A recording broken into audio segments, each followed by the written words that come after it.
Boa noite, tudo bem, gente? Uma alegria estar aqui com vocês, uma alegria mesmo, de verdade. A gente costuma falar isso, uma alegria estar aqui com vocês. É, palavra meio decorada, mas de verdade.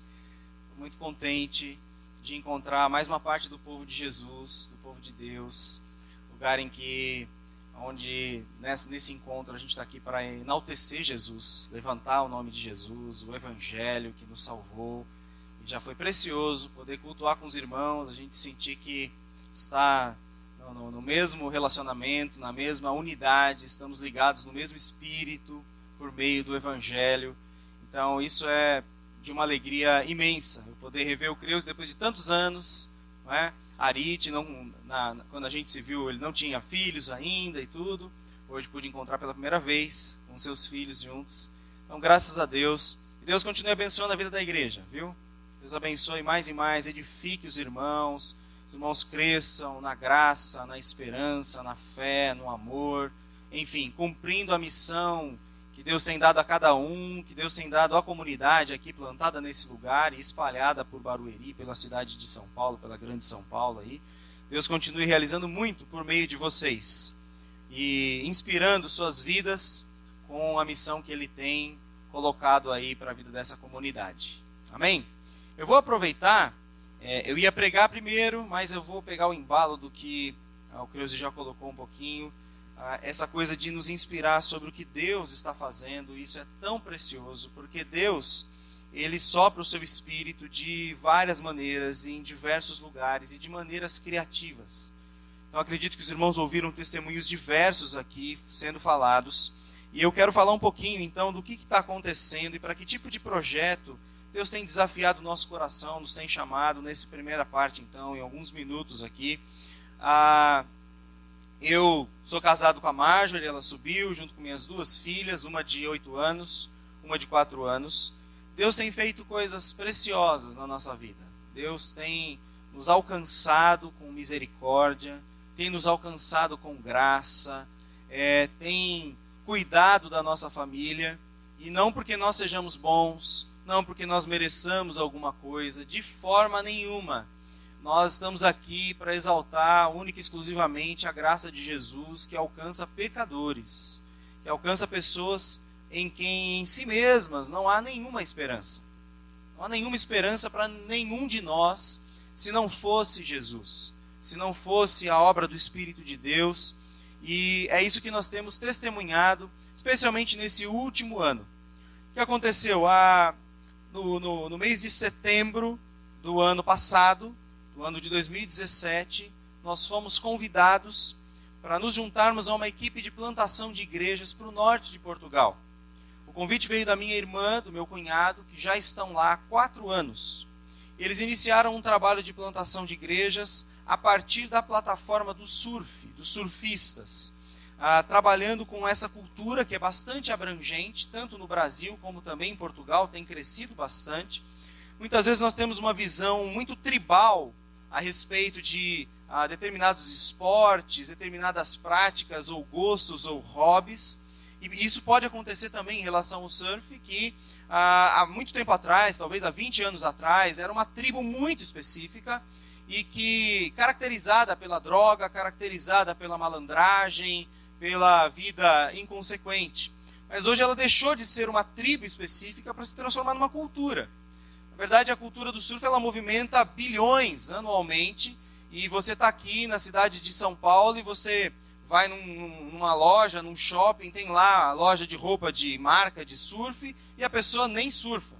Então é uma cultura que movimenta muito dinheiro, é um esporte olímpico, nas próximas Olimpíadas vai ser praticado, e que tem crescido bastante com todo aquele signo da saúde, o signo de uma vida regrada e tudo mais. Então, isso ultrapassou fronteiras como Havaí, Austrália, Brasil, tem chegado na Europa, chegou também lá em Portugal, e uma equipe de missionários foi para lá, dentre os quais minha irmã e meu cunhado estavam juntos e foram pela organização OM, a Operação Mobilização.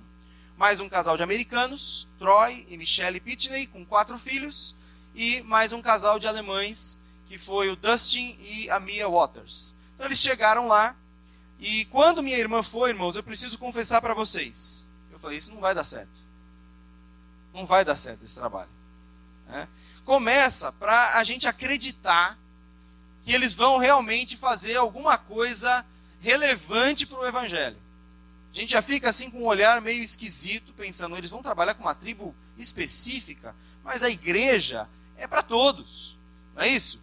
Quando a gente lê o texto de Gálatas, por exemplo, não há grego, judeu, homem, mulher, escravo, livre, bárbaro, cita, Cristo é tudo em todos. Ou seja, a igreja é uma comunidade heterogênea. Você não pode fechar a igreja para dizer, isso é uma igreja de motoqueiros, uma igreja de skatistas, uma igreja de boleiros. A igreja é para todos. Eu falei, isso não vai dar certo. Minha irmã estando indo, como missionária. E eu vivi toda a minha vida em Santos, especialmente a adolescência. Peguei onda dos 9 aos 17 anos.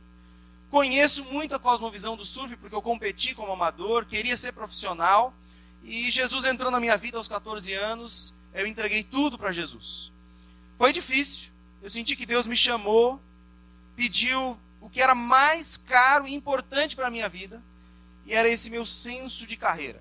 Tinha alguns patrocínios já, tinha já um planejamento para mim, mas eu resolvi entregar tudo para Jesus. Então, mesmo conhecendo esse contexto, essa cosmovisão, eu falei, esse trabalho não vai dar certo. E então, no ano passado, a minha irmã me falou, Marcelo, olha, nós estamos aqui querendo multiplicar o trabalho que a gente já plantou. Você gostaria de fazer parte dos plantadores? Eu falei, ora sobre isso. Ela falou assim, eu já estou orando há mais de um ano por você. Eu estou em Piracicaba agora há 10 anos, então eu estava há 9 anos, ali na primeira igreja batista.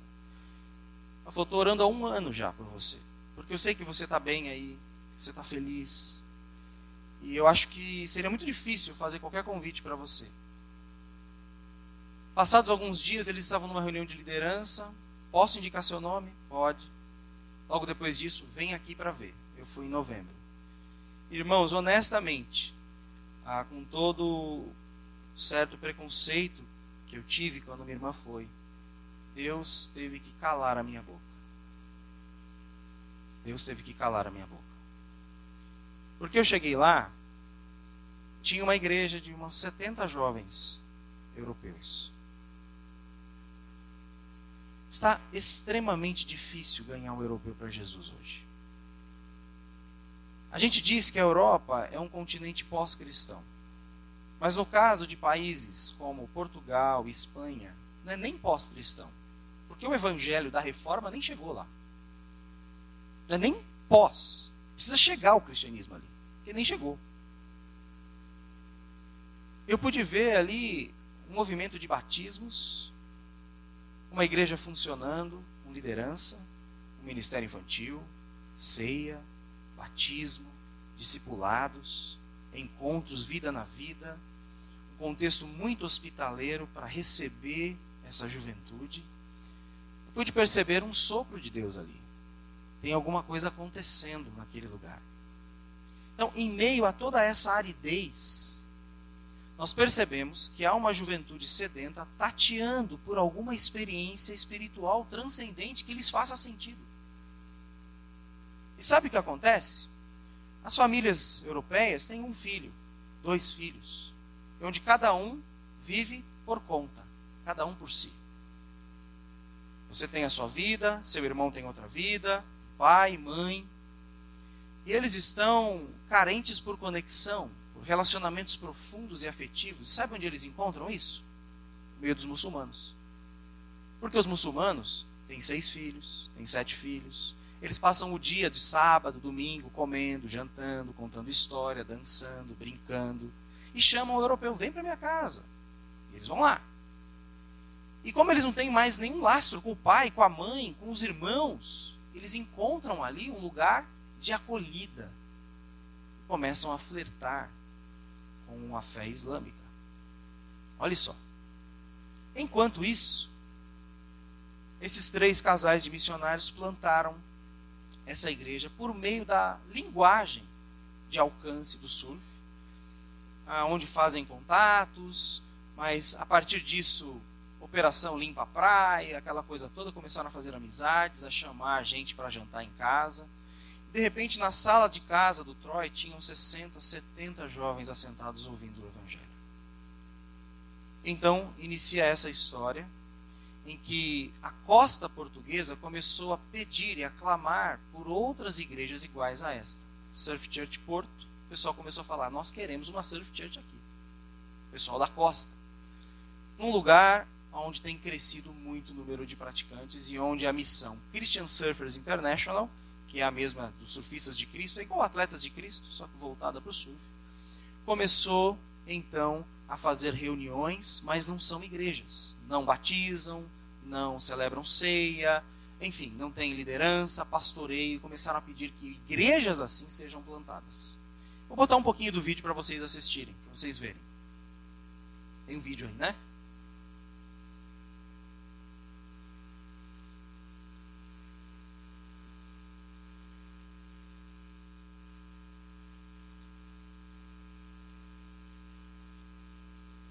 Aberto aí no YouTube.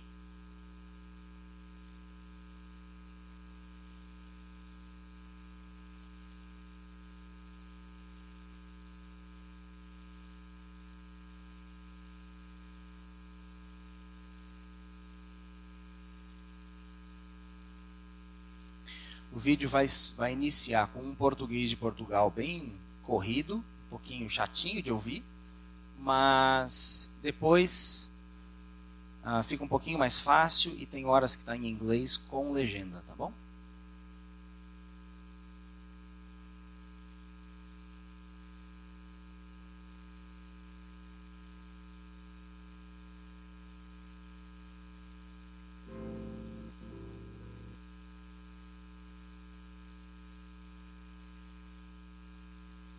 Isso.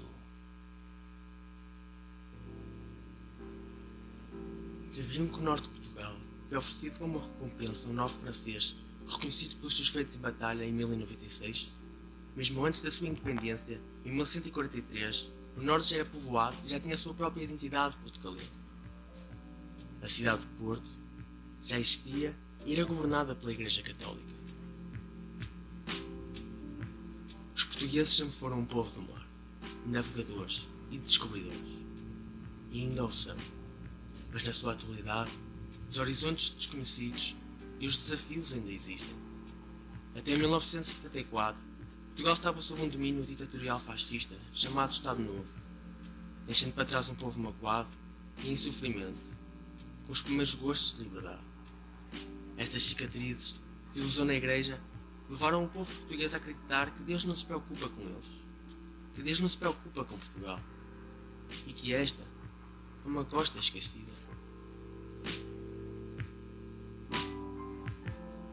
The end of April 2015, 6 or so of us met in our house and in our living room, and we began worshiping the Lord and looking at Scripture and starting to function as a church and praying that God might do something with it.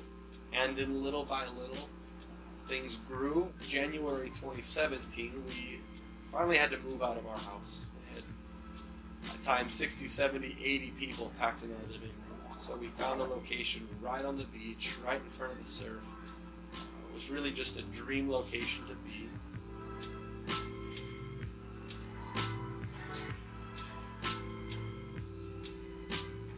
Acreditamos que Jesus é o exemplo que todos nós devemos seguir. Em Jesus nós sabemos que há liberdade, há alegria, há verdadeira felicidade. E é por isso que nós estudamos a Bíblia, para podermos encontrar os ensinamentos de Jesus.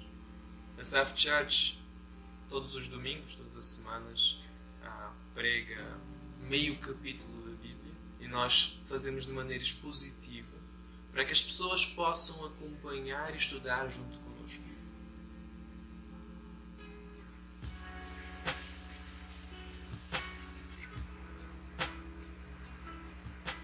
E então a ideia da Surf Church agora é o que estamos a fazer, que é abordar os surfistas. Como o surf está a crescer, há cada vez mais surfistas, ou seja, há mais pessoas em que nós podemos alcançar, e de facto é mesmo pegar no surf criar relações, falar com as pessoas e transmitir esta mensagem que nós acreditamos que é uma mensagem de esperança, que é a mensagem de Deus e do Evangelho.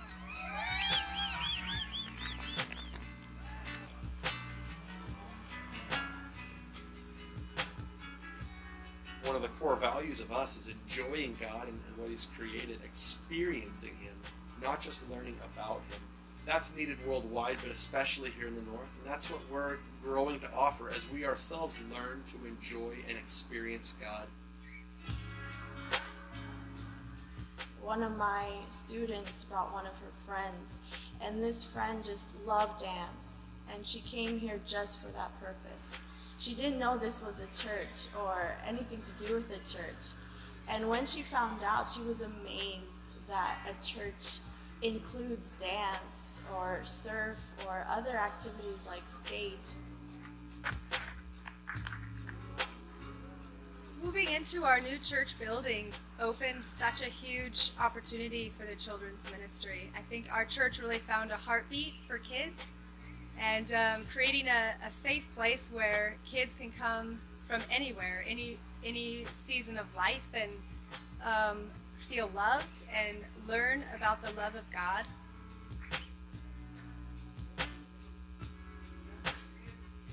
We came here to Portugal to bless the Portuguese people, to share the good news to the Portuguese. But speaking of the translation, we are also open to everyone who join us, and we also receive people from other countries.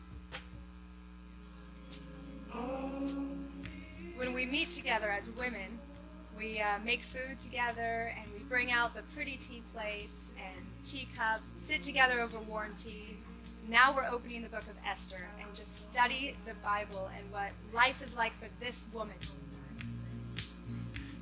As we've found new life in the Lord Jesus, we want that to spill over and cause other people to find new life. In the same way, we want this church community to spill over into new communities in new geographical locations, so that more and more of these communities of people finding life in Jesus exist, thrive, and then reproduce themselves. Por isso nós procuramos trabalhar numa forma de discipulado, ensinar as outras pessoas, através do exemplo, através das palavras da Bíblia, para que não só nós, como Surf Church, estejamos a crescer, mas também aqueles que caminham connosco e agregam a nossa família, a comunidade de Surf Church, também possam começar a assumir responsabilidades e também possam começar a abençoar outros. We planted the one, and now opportunities are popping up all over the place. There's a family that came forward that's interested in planting a church in Viana do Castelo. There's a church that's interested in working with us in Peniche. You know, there's 2 churches right there. There's new skate parks that are opening up here in the north of Portugal. It's perfect opportunity for getting in there, getting to know that community, and introducing to them the thing that they were made for. So we see these as incredible opportunities to plant more and more and more churches in each little subculture, each little region here in the overall region of the north of Portugal.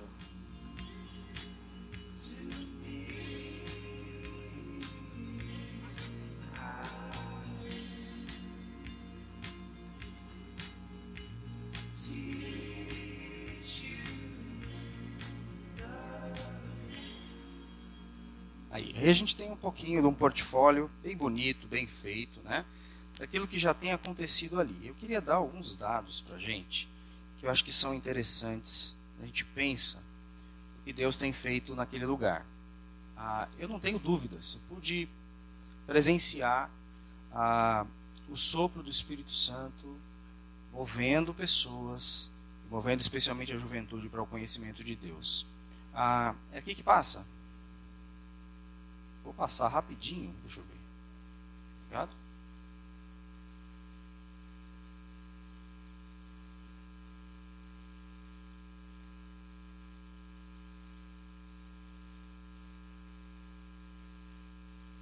Tá ligado aí? Aí.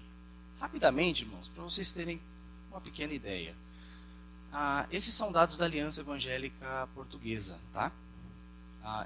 No ano de 2000, eles fizeram a contagem de quantas igrejas evangélicas existiam em Portugal. Então, era em torno de 1.600... cadê?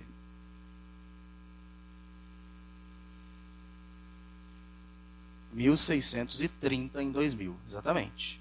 Em 2016 são 964. Um terço fechou as portas. Sendo que nesse tempo teve plantações de igrejas. Então as igrejas estão fechando. Fechando. Pode passar mais aí. Tem algumas coisas aí que são bastante tristes. Por exemplo, quais são as médias de idade de pessoas das igrejas hoje? Não existem crianças nas igrejas evangélicas, adolescentes, jovens, até a faixa de 40 anos. A maioria estão acima dos 45 anos. Os pastores, média de 52 anos. As igrejas têm uma frequência, uma assistência de 22 membros por igreja. E a região norte tem um batismo a cada 2 anos. Um batismo a cada 2 anos. Imagine isso. Então, dentro dessa necessidade, a Aliança Evangélica Portuguesa tem chamado esse lugar de quinto minguante. Por quê? É onde o evangelho está minguando, onde as igrejas estão fechando, onde os pastores estão morrendo, onde as igrejas estão morrendo. São 5 estados ali. Eles têm um projeto chamado de Quinto Crescente para essa região. E é exatamente ali, onde está do Porto para cima, onde existem essas possibilidades novas de plantação dessas comunidades cristãs, onde jovens estão pedindo essas igrejas, querem ouvir o evangelho. Conversei com vários deles que não sabiam absolutamente nada de evangelho, nada de Jesus. Estão na igreja católica, mas não entendem absolutamente nada. 0,4% é a porcentagem de cristãos evangélicos em Portugal. 0,4%. E hoje, a Surf Church tem batizado em torno de 6 jovens por ano, enquanto na região norte se batiza 1 a cada 2 anos.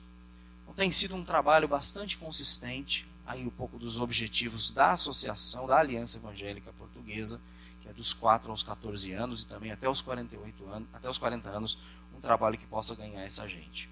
Então dentro disso, Deus nos desafiou, nós resolvemos aí começar a dar os passos para essa direção e entendendo que Deus, na sua soberania e graça, tem me devolvido ao povo que eu antes tinha deixado. Então eu tinha uma caminhada de vida em que eu queria estar como um profissional e eu deixei de lado tudo isso por Jesus. Entreguei mesmo, não foi fácil. Mas eu tenho visto a graça de Deus de uma maneira incrível, me devolvendo um pouco daquilo que estava dentro da minha mochila, dentro do meu DNA, e é interessante isso. Deus usa as coisas que Ele construiu na nossa história. Deus usa as coisas que Ele permitiu serem plantadas dentro do nosso coração, dentro da nossa vida. Eu quero te incentivar, o que é que foi que Deus plantou em você, para você usar para o reino? Até seus hobbies, paixões, vontades, desejos, coisas que você gosta, você pode transformar isso em uma maneira de levar Jesus, de levar o amor de Deus adiante, e te incentivar a isso. Peço que os irmãos estejam orando por nós, e nós somos aquela família que vamos entrar na plantação de Viana do Castelo, que eles falaram ali. Tem uma casa já aberta, uma igreja funcionando desde julho, com um grupo base de 20 pessoas, estão esperando um pastor. E a gente está sendo essa pessoa que está se preparando para ir para lá, para juntar com essa turma aí. Tá bom? Então que Deus possa abençoar aí a nossa vida e a gente agradece por poder compartilhar com vocês. Eu quero agora pedir que você acompanhe comigo um pouquinho esse raciocínio que vem sendo trazido através dessa conferência, que é quando o céu toca a terra. É isso? Essa é a palavra que a gente tem. Pode apagar para mim, por favor, aí os slides. Nós não vamos usar nenhum slide nesse momento da palavra aqui. E eu quero orar no desejo aí de que Deus fale ao nosso coração. Feche os olhos onde você está. Senhor, nós queremos pedir que a Tua palavra ela seja distinta e inequívoca. Ela venha com poder sobre nós. ela nos esclareça o Evangelho de Jesus. Nós sejamos tomados por uma paixão por Ti e uma paixão pelos perdidos. E que o Senhor nos engaje na missão que o Senhor tem para cada um de nós, como indivíduos, como famílias e como igreja, como comunidade. Que o Senhor nos use em nome de Jesus. Amém. Amém. Quando o céu toca a terra. Quero pensar aqui num primeiro recorte em cima desse tema, dizendo o seguinte, que há implícita nessa palavra uma expectativa de que as coisas do céu são boas e que nós estamos esperando que elas venham sobre nós. Ok? Não é isso?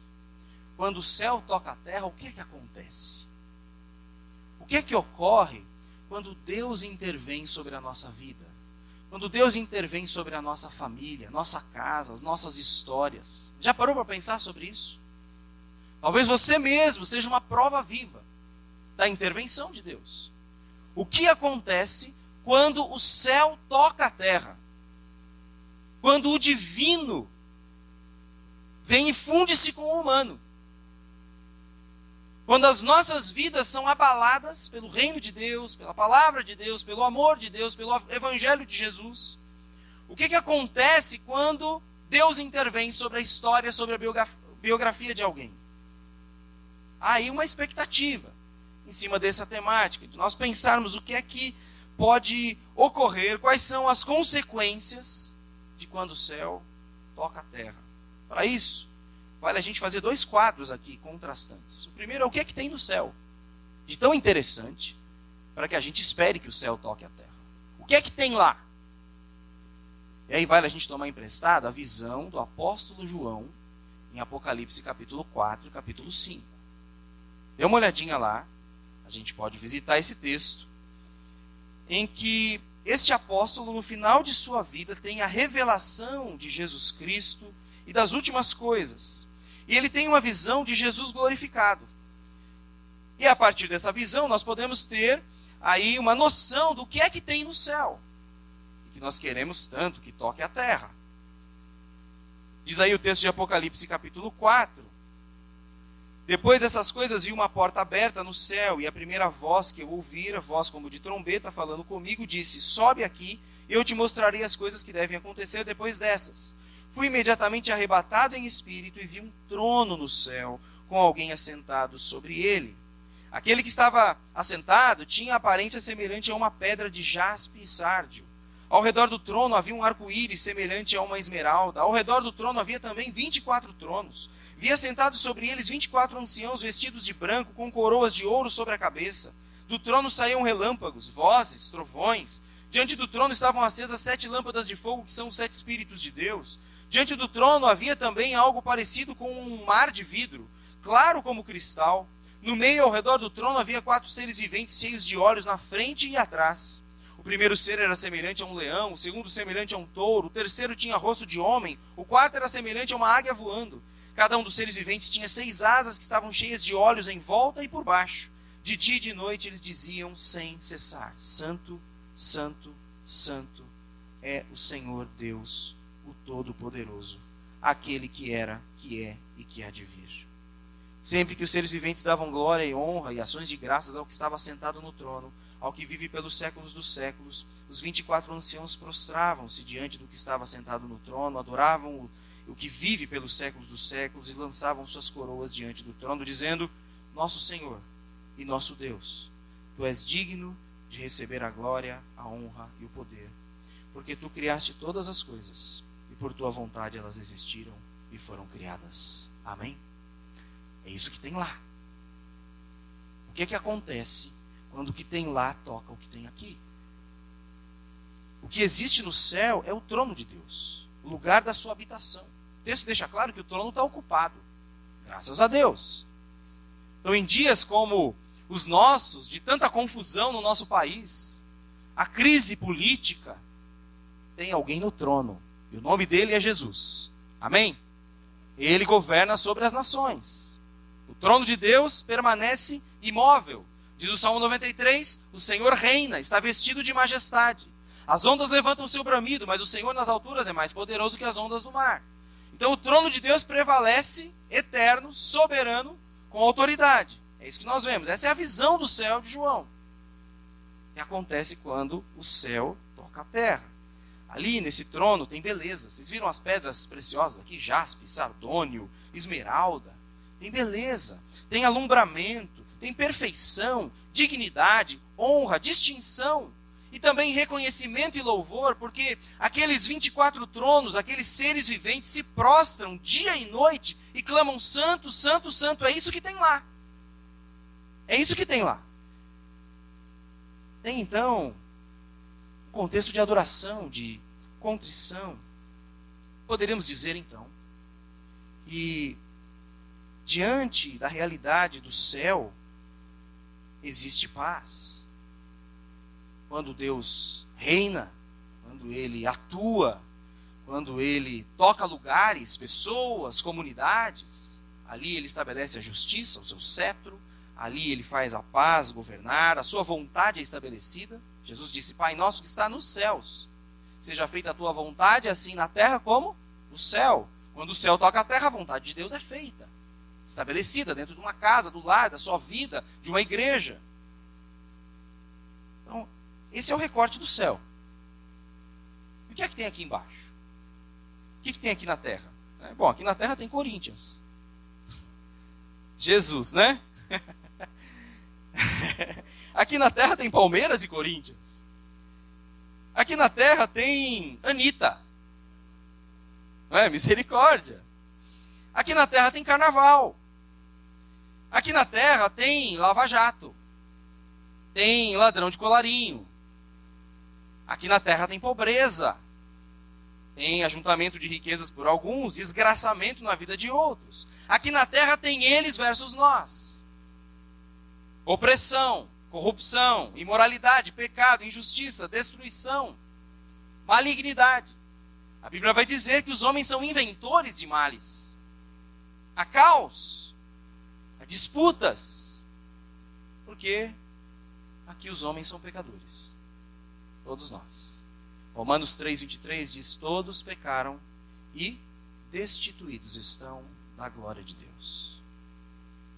2 Timóteo capítulo 3 fala: sabe porém isto, nos últimos dias os homens serão egoístas, inimigos do bem, desafeiçoados, incapazes de perdoar, e por aí vai. Uma lista horrível que a gente tem ali, que já estava acontecendo nos dias do apóstolo Paulo, nos dias de Timóteo, dentro da igreja, quanto mais nos nossos dias, no geral, na sociedade.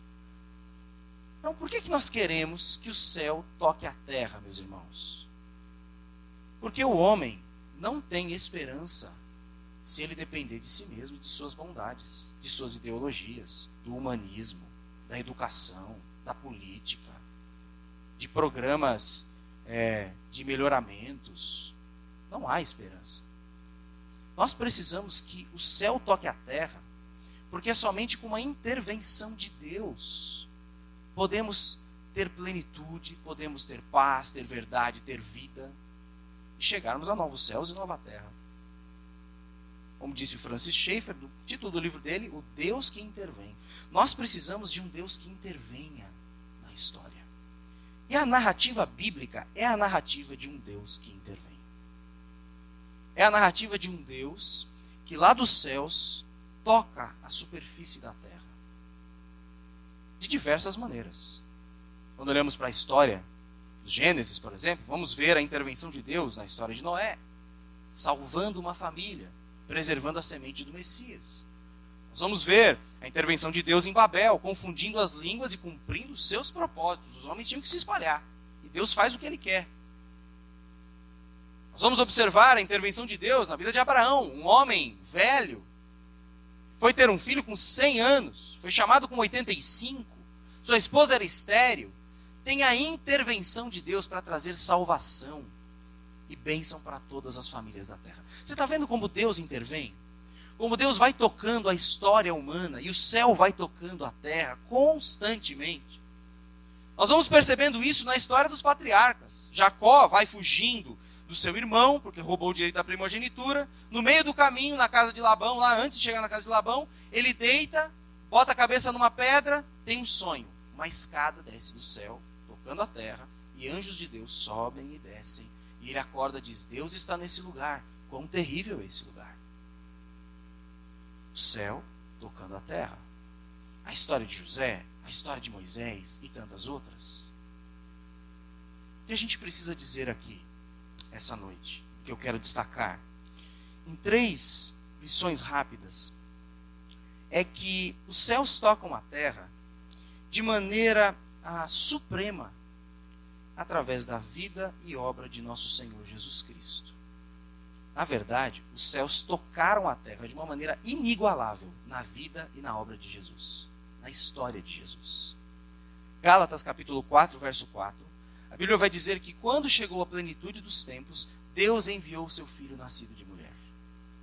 A história da Anunciação vai nos dizer que o nome de Jesus é o quê? Emanuel. O que significa Emanuel? Deus conosco. Deus entre os homens. O Deus encarnado. Ali estava a visão do próprio Deus, quem revela o Pai. João capítulo 1, Jesus vai dizer: olha, eu vim para mostrar o Pai. Eu vim para revelar o Pai. João capítulo 10, eu e o Pai somos um. João 14, quem vê a mim, vê o Pai. Nesse sentido, os céus tocaram a terra de uma maneira inigualável, como nunca aconteceu antes e como nunca acontecerá. Na história, na obra de Jesus, na sua morte, na sua ressurreição, os céus tocaram a terra porque Deus nos amou e quis nos salvar. Fez isso para nos trazer perdão dos pecados e nos trazer vida eterna. Todos os homens e mulheres são chamados a se arrepender de seus pecados, confessar Jesus, para que possam por meio dele serem salvos.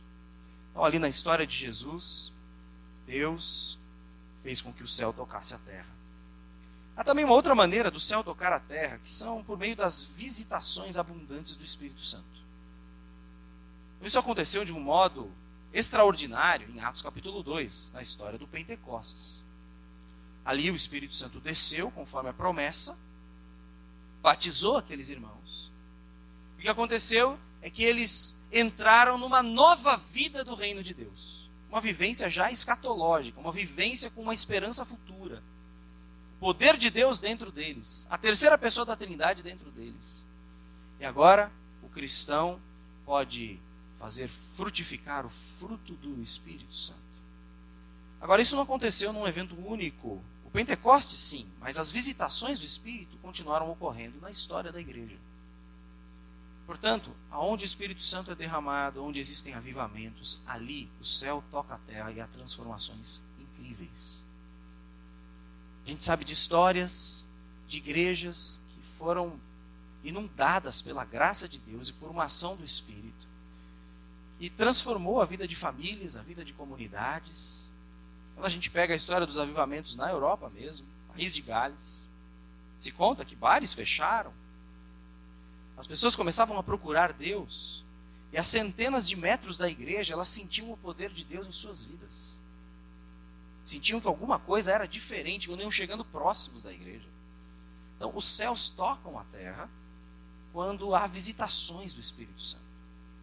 Quando pessoas começam a se arrepender dos seus pecados, confessá-los, a deixar suas práticas erradas e passam a viver conforme a palavra de Deus. Porque Deus não dá o seu Espírito sob medida. É isso que a Bíblia diz. Então, onde há visitações abundantes do Espírito Santo, ali o céu toca a terra. E nós precisamos pedir isso hoje, sem dúvida alguma. Orar para que Deus nos encha do seu Espírito, nos faça frutificar o seu fruto, para que a gente tenha o poder de testemunhar. E a terceira maneira com que os céus tocam a terra, então a primeira foi na vida e obra de Jesus. A segunda, as diversas visitações do Espírito, na história da igreja, nos avivamentos da igreja. Eu até não citei aqui, mas há algo muito interessante que aconteceu no movimento missionário, que antecedeu o movimento missionário. Foram 100 anos de oração ininterruptas que culminaram com o avivamento entre os morávios. Era uma comunidade que vivia meio Big Brother Brasil, assim, só que todo mundo cristão, todo mundo ali plantava, dividia suas coisas. O que aconteceu? No final desses 100 anos de oração, Deus trouxe um avivamento para aquela comunidade e a comunidade acabou. Sabe por quê? Porque todo mundo foi para missões, entre os moráveis. Então a segunda são as visitações do Espírito, e em terceiro, a missão da igreja. Deus, ou os céus, tocam a terra quando a igreja cumpre a sua missão, quando ela realiza aquilo que ela foi chamada para fazer. O que nós somos chamados a fazer? Bom, há muitas maneiras de se dizer isso. Mas eu gostei muito de uma maneira como o pastor Antônio Carlos Costa colocou, da Presbiteriana da Barra, que a missão da igreja é amar. A missão primária da igreja é amar. Como é que ele fundamenta isso? A partir dos 2 grandes mandamentos que o próprio Jesus deixou. Quais são? Primeiro, amarás o Senhor teu Deus de todo o teu coração, de toda a tua alma, com todo o teu entendimento, de todas as tuas forças. E o segundo semelhante a este é: amarás o teu próximo como a ti mesmo. O argumento do Antônio Carlos é que nós preparamos liderança porque amamos, nós discipulamos porque amamos, nós fazemos discípulos porque amamos, evangelizamos porque amamos, cumprimos a missão da igreja porque amamos, e mais do que nunca, o que o nosso mundo quer ver é o amor de Deus na vida da igreja, sem dúvida alguma. Nisso conhecerão todos que sois meus discípulos, disse Jesus, se vos amardes uns aos outros. Portanto, aí está a lei áurea, a apologética final, a defesa final do evangelho, se nós amamos ou se nós não amamos pessoas. Missionária Analzira Nascimento, missionária aí, alto escalão da nossa denominação, né? Ficou por volta de 20 anos na Angola. Escreveu um livro agora, chamado Evangelização ou Colonização. E ela questiona a nossa maneira de evangelizar, tanto no Brasil quanto fora, dizendo que muitas vezes o que nós queremos fazer é uma colonização da pessoa. Nós queremos converter a pessoa, sem considerar que é uma pessoa, que a gente tem que entrar num diálogo. A gente não está negando Jesus, a gente não está abrindo mão da exclusividade de Cristo, mas o mundo mudou. Então ela usa o exemplo do que acontecia nas missões há 40 anos atrás. Vinham os americanos para cá, 50 anos atrás. E nós brasileiros ficávamos todos doidinhos, porque era um monte de americano falando inglês. Os Estados Unidos era hegemonia cultural, social, política, não é? Uma economia mais forte do mundo, aquela coisa toda. Eles eram fortes na guerra. Então todo mundo ficava doido com os americanos. E eles vinham e traziam o evangelismo junto com colonização, com sua maneira de fazer as coisas, sua maneira de ver a igreja, sua maneira de ver a sociedade. E misturando aí o evangelho com outras coisas que não eram evangelho. E até aí estava tudo bem, porque a gente gostava de olhar essa hegemonia americana. Mas a Analzira vai dizer, o muro de Berlim caiu, não tem mais uma nação tão hegemônica assim, não há um país sozinho que domine a guerra, a internet horizontalizou as relações, de tal forma que nós não temos mais como colonizar pessoas. Nós precisamos dialogar, precisamos conversar sobre a fé. O que você acredita? Ah, você acredita assim? Eu vou dizer como eu acredito. Por que você crê assim? Ah, é? E aí, nesse sentido, a gente precisa aprender a entrar na cabeça das múltiplas cosmovisões que existem hoje. Promovermos um choque de cosmovisão. E para isso a gente precisa conhecer a Bíblia, né, gente? Você se perde. Tem que conhecer bem sua Bíblia, conhecer bem seu Evangelho, o Evangelho que você crê, para você lá na faculdade, no trabalho, conseguir conversar e falar a razão da sua esperança, da esperança que está dentro de nós. Então nós somos chamados a amar, a dialogar, a servir, a pregar o Evangelho, usar as palavras e fazermos como Jesus. Como é que Jesus fazia? Mateus 9 fala de 3 verbos que Jesus usava na sua missão. Jesus acolhia, falava o reino de Deus e curava os que precisavam de cura. Olha que interessante. Então, enquanto a gente cumpre a missão da igreja, e a missão da igreja é uma das maneiras em que o céu toca a terra, a gente faz isso acolhendo pessoas. A palavra ali, a palavrinha ali, ela quer dizer a hospitalidade, ser bem-vindo. E era gente pobre, gente desconsiderada, gente que, enfim, não era a nata da sociedade. Chegaram em Jesus, do outro lado do mar, quando ele queria descansar, só com os discípulos. Aí Jesus as recebe, diga, sejam bem-vindos. Quanto a gente está disposto a dizer para as pessoas, seja bem-vindo. Não é seja bem-vindo aqui na igreja, mas seja bem-vindo na minha vida. Seja bem-vindo na minha casa. Olha, eu quero receber você, eu vou acolher você, eu vou abraçar você. falava-lhes o reino dos céus. Então tem que falar. Não tem jeito, a gente tem que falar. Falar de Jesus, tem que falar sobre o reino. A nossa visão de mundo é a partir do reino. E ele curava os que precisavam de cura. A palavra ali, terapia. Gente, quanta gente doente está nos cercando. Quanta gente doente está na igreja. Com as suas neuras, suas cismas, seus vícios, suas crises. E à medida que a gente vai ficando velho, a gente vai ficando pior. Não é? Vai ficando velho, vai piorando, a gente vai tendo mais neura, vai tendo mais síndromes, mais coisa maluca na cabeça. A gente é cheio de estranheza. Como tem gente doente ao nosso redor. E um jeito de cumprir a missão, do jeito de Jesus, é curar quem precisa de cura. Tocar essas vidas, abençoar essas pessoas. Então, 3 formas em que o céu toca a terra. Primeiro, na obra de Jesus, na vida e obra de Jesus. Segundo, nas visitações do Espírito Santo, nos avivamentos da história, em que a gente pode pedir hoje, Senhor, aviva hoje a nossa igreja, aviva o Brasil. Venha e visite do céu à terra com o Espírito Santo. E em terceiro, quando a gente cumpre a missão. Amando pessoas, levando o evangelho, pregando de Jesus. Agora eu quero fazer aqui uma bifurcação de que esse negócio de o céu tocar a terra pode ter 2 maneiras que eu acredito serem bem distintas na palavra de Deus. Uma delas são as intervenções extraordinárias. Há intervenções de Deus que são extraordinárias, que deixam um rastro, que é indubitável que Deus fez um milagre. Você tem histórias assim na sua vida? Onde Deus fez um grande milagre e você sabe que Deus passou pela sua história, passou pela sua biografia. Algo muito grande vindo de Deus aconteceu. E você fala, Deus interveio na minha vida. E bom, mas talvez você fique tristinho e fale assim, na minha história não tem muito milagre, na minha história não tem nada de extraordinário. Será que Deus intervém mesmo na minha vida? Existe um outro jeito de Deus agir, que é de maneira ordinária, corriqueira, simples, comum, cotidiana. Nós olharmos para Moisés. Moisés é o cara que leva os extraordinários de Deus nas costas. Quantos milagres, intervenções divinas, o céu tocando a terra, mar se abrindo, maná descendo, trovão no Monte Sinai, a vara dele vira cobra, e depois ele pega a vara de novo, ele põe a mão, fica a mão leprosa, ele bota a mão está boa, e ele joga um arbusto na água, a água fica boa, ele fala para a rocha sai água. O cara viveu intervenções incríveis. Uma sarça ardendo diante dele, ele chega perto para ver o que é, a sarça não consome a planta, o fogo fala com ele. Um Deus que intervém. Só que talvez essa não seja a sua história, acho que não é da maioria das pessoas. Aí você vai para uma pessoa como Esther. Rainha Esther. Lembram da história dela? Casada com o rei Assuero. No livro de Esther, não aparece nenhuma vez o nome de Deus. Você sabia disso? Nenhuma vez aparece nem Yahvé, nem Elohim. O nome de Deus não está presente num livro da Bíblia.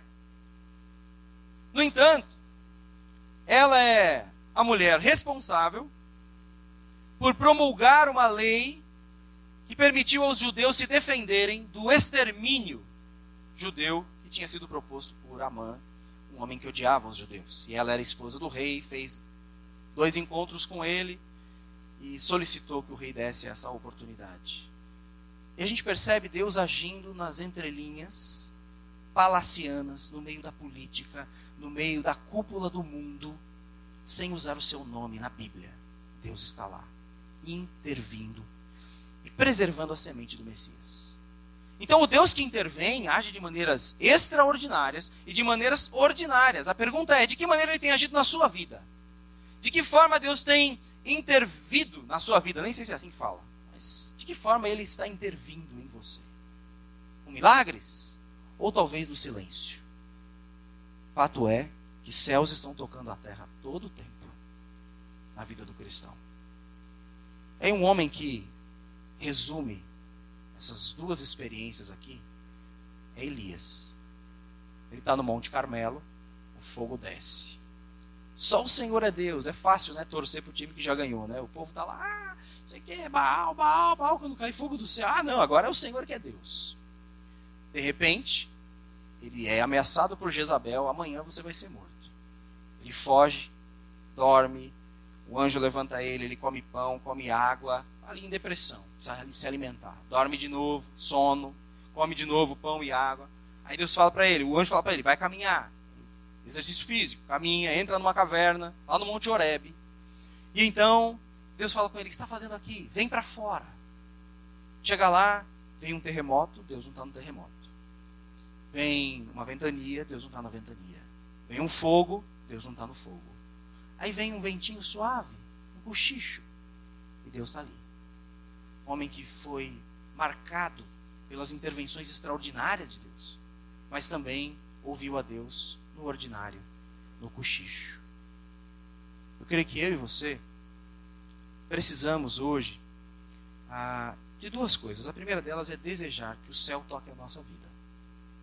Seja de maneira extraordinária ou de maneira ordinária, mas que o céu toque a nossa vida. Que Deus toque o nosso coração. Que o Espírito Santo nos transforme. E quando isso ocorre, Deus passa a habitar em nós, a justiça de Deus se torna presente, a paz passa a reinar, a sua vontade é concretizada, a adoração, louvor, prostração como ápice da existência. Nossos relacionamentos são restaurados, há perdão, há arrependimento de pecados, confissão, o velho dá lugar ao novo, vem luz, vem verdade, vem sabedoria, vem amor, porque Deus é amor, e se o céu toca a terra, você é tomado de amor, você é tomado de esperança. Há descanso, há Shabat, porque Deus tem o seu descanso e nos ensina a descansar nele. Há vitória espiritual, há libertação, há obediência, há engajamento na missão de Deus. Então eu e você precisamos dizer, Deus, faz o céu tocar a minha vida. Eu quero que o Senhor toque o meu coração. Seja de modo extraordinário ou de modo ordinário. Talvez como Maria, que ficou aos pés de Jesus, ouvindo-lhes as palavras, enquanto tudo aquilo tocava o seu coração. E uma segunda coisa, a gente precisa pedir a Deus que a gente seja o toque de Deus na vida dos outros. A gente seja o canal do céu. O toque do céu. Por meio de nós, o céu toque pessoas. E a gente lembra da parábola do bom samaritano. Ser gente desse tipo. Para um mundo caótico. Para um mundo cheio de pessoas doentes, desorientadas, as quais Deus ama. E em nome de Cristo vivermos perante a face de Deus. Cheios da palavra. Cheios de suas obras, sendo sal, sendo luz, e as pessoas glorificando a Deus pelas nossas boas obras, com disposição para nos encarnarmos na cultura, com um diálogo, mas com firmeza na fé, perdoarmos pessoas, enfim, engajamento. Então essas duas coisas eu quero desafiar a gente essa noite. A primeira delas, peça ao Senhor, Senhor, eu quero o toque do céu sobre mim. Não sei se o Senhor vai tocar minha vida de uma maneira extraordinária, com grandes milagres onde eu preciso, ou se a vida vai seguir normal e o Senhor vai estar no silêncio, no cochicho. Mas eu quero que o céu me toque. E eu quero ser o toque do céu na vida de pessoas. Ai, desculpe. Concentrei, né? Todo mundo aqui. Mas a gente possa dizer, Deus, eu quero ser o toque do céu na vida da minha família, no meu cônjuge, no meu filho, na minha esposa, no meu marido, né? Meu colega de trabalho, meu colega de faculdade, enfim, não sei. Você ser a mão de Jesus, a voz de Jesus, os pés de Jesus, por onde você andar. E aí o céu vai tocar a terra. Vamos fechar os olhos? Vamos orar sobre isso? Então pense aí na sua vida. Talvez você seja o tipo de gente agora que precisa do toque do céu. Você precisa da intervenção de Deus. Quem sabe perdoando os seus pecados. Talvez você esteja preso, escravizado, algumas práticas que você sabe que Deus não se agrada. Fale, Senhor, eu quero um toque do céu. Quero a intervenção do Senhor, a obra de Jesus efetiva em mim, a obra do Espírito sendo cumprida em meu viver. Peça ao Senhor que traga perdão, restauração de relacionamentos, transformação de vida, a paz para o seu coração atribulado, aí, o seu peito que não se aguenta, descanso, uma vida mais obediente, arrependimentos. Diga, Senhor, eu quero que o Senhor intervenha na minha vida. Eu não sei se de maneiras extraordinárias ou ordinárias, mas intervém na minha história, muda a minha vida. Eu quero viver para Ti, eu quero viver para Jesus. Quero entregar o meu coração para Jesus. Minha vida não tem sentido sem Jesus. Por isso eu te peço, toca a minha vida. Faz o céu tocar a terra. Mas também você pode orar dizendo, Senhor, eu quero ser o toque do céu para algumas pessoas. Enquanto amo, enquanto prego, enquanto sirvo, enquanto curo, eu quero ser o toque do céu lá na minha casa, para o meu cônjuge. Lá na minha casa, para o meu filho, para minha filha, para o meu pai, para minha mãe. Para o meu colega de trabalho, que anda atribulado. Para o meu amigo da faculdade. Meu vizinho. Para aquelas pessoas que estão debaixo da minha responsabilidade no ministério. Usa-me como um toque do céu. Que o céu toque a terra por meio de mim. Senhor, esse é o nosso desejo enquanto nós aguardamos novos céus e nova terra. Enquanto esperamos novos céus e nova terra onde habitam a justiça, toca a nossa vida e usa a nossa vida como um toque do céu para os outros. Em nome de Jesus. Amém. Amém. Que Deus os abençoe. Gente, obrigado. Não sei se eu passei muito tempo, porque eu falei muito da Surf Church antes, mas agradeço pelo privilégio de ter estado aqui com vocês. Que o Senhor continue usando a vida da igreja, a vida dos pastores presentes aqui, enfim.